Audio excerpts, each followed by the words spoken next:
अभी तक हम लोग ने देख लिया है कि what is the meaning of demand, what are the determinants of demand and what is a demand function. In this video we are going to cover demand schedule.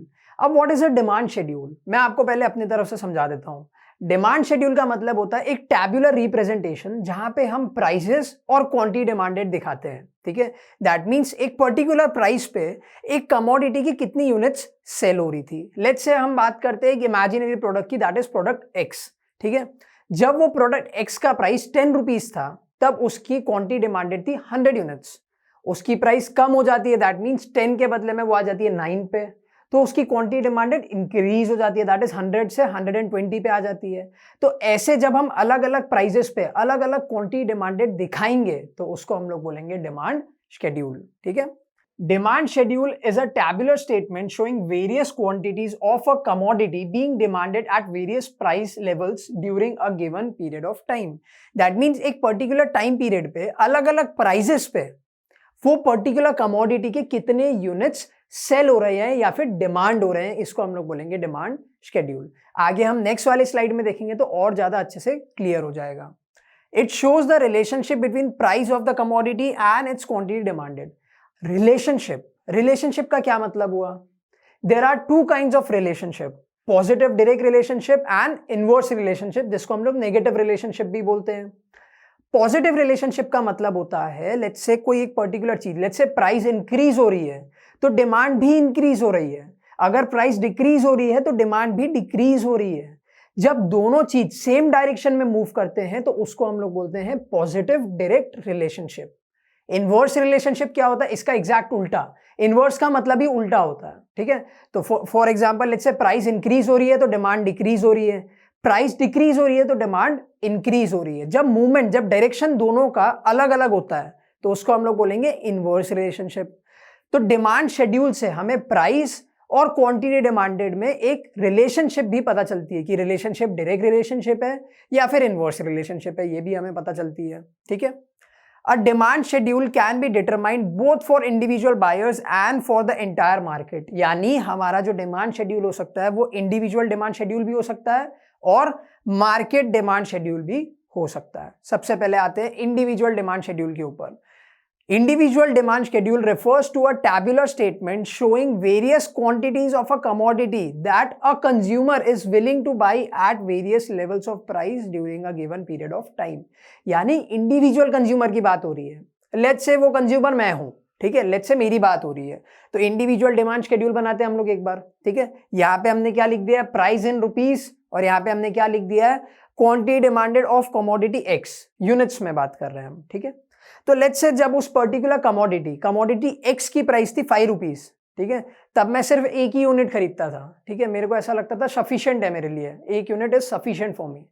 Let's say उसकी प्राइस कम हो गई, पहले 5 थी अब हो गई है 4 rupees. तो मैंने क्या किया? मैंने मेरा कंजम्पशन बढ़ा दिया. ठीक है, मैंने बोला चलो ठीक है 2 खरीद लेते हैं. तो मैंने क्या किया? मैंने मेरा कंजम्पशन बढ़ा दिया. अब प्राइस और कम हो गई, 4 से 3 पे आ गई है, तो मैंने क्या किया? मेरा कंजम्पशन और बढ़ा दिया. पहले मैं 2 यूनिट्स खरीदता था, अब मैंने 3 यूनिट्स खरीदने शुरू कर दिए. लेट्स से प्राइस और कम हो गई, 3 से 2 रुपीज पे आ गई, तो मैंने क्या किया? मेरा कंजम्पशन और बढ़ा दिया, 3 से 4 कर दिया. अब लेट्स से प्राइस और कम हो जाती है, लेट्स से 1 रुपीज पे आ जाती है, तो अब मैं क्या करता हूं? मैं 5 यूनिट्स खरीदना शुरू कर देता हूं. तो this is your individual demand schedule. ठीक है, याद करो क्या डेफिनेशन थी इंडिविजुअल डिमांड शेड्यूल की, या फिर डिमांड शेड्यूल की क्या डेफिनेशन थी? A tabular statement showing prices and commodity demanded. ठीक है, या फिर क्वांटिटी डिमांडेड. तो अलग अलग प्राइस लेवल पे उस पर्टिकुलर कमोडिटी की कितनी क्वांटिटी डिमांडेड है, जब हम ये दिखाते हैं इंडिविजुअल कंज्यूमर के लिए तो उसको हम लोग बोलते हैं इंडिविजुअल डिमांड शेड्यूल. ठीक है, अब आते हैं मार्केट डिमांड शेड्यूल के ऊपर. Market demand schedule refers to a tabular statement showing various quantities of a commodity that all the consumers are willing to buy at various levels of price during a given period of time. मैंने आपको पहले भी बताया market demand का क्या मतलब होता है? The total, the summation, the sum of all the individual demand. ठीक है, तो मार्केट डिमांड शेड्यूल का क्या मतलब हो गया? ये भी एक टैबुलर रिप्रेजेंटेशन है जो क्या दिखाता है? टोटल मार्केट डिमांड दिखाता है हमें. अब टोटल मार्केट डिमांड कैसे निकलेगी? Demand of Ayush plus demand of Shiv plus demand of Vimla ma'am plus demand of you plus demand of your friend, सारे के सारे पॉपुलेशन की डिमांड का जब हम टोटल निकालेंगे तो निकलता है मार्केट डिमांड। ठीक है, तो इसको हम लोग बोलते हैं market demand schedule. It is the sum of all individual demand schedules at each and every price. ठीक है, सारी प्राइजेस पे कितने कंज्यूमर्स थे, उन्होंने कितनी डिमांड करी है, जब हम उसका टोटल करते हैं तो हमें मिलता है market demand schedule. Market demand schedule can be expressed as D of M, that is demand, market demand is equal to demand of consumer A plus demand of consumer B plus demand, ऐसे कर करके सारे consumers की हम जब demand का total करते हैं तो हमें मिलता है D of M, that is market demand। ठीक है, let's say वापस वही commodity की बात करते हैं, commodity X की, अलग अलग प्राइस लेवल दे रखे हैं, 5 4 3 2 1 दे रखा है हमें। ठीक है, अब house hold a, let's say ए मतलब आयुष सर की बात हो रही है यहाँ पे, आयुष सर की कितनी डिमांड है वो दिखा दिया। हाउस होल्ड बी तो दूसरे, लेट्स से आयुष सर के पड़ोसी की कितनी डिमांड है वो भी हमें यहाँ पे दिखा दी है। और हमें मार्केट डिमांड निकालना है।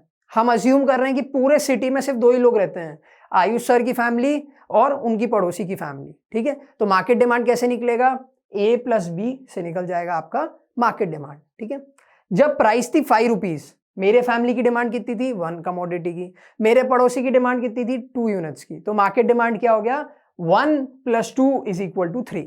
ठीक है, प्राइस थी 4 रुपीज की, मेरी डिमांड थी 2 यूनिट्स की, मेरे पड़ोसी की डिमांड थी 3 यूनिट्स की, तो मार्केट डिमांड कितना हुआ, 2 + 3 5, चलो 5 हो गई, 2 + 3 = 5।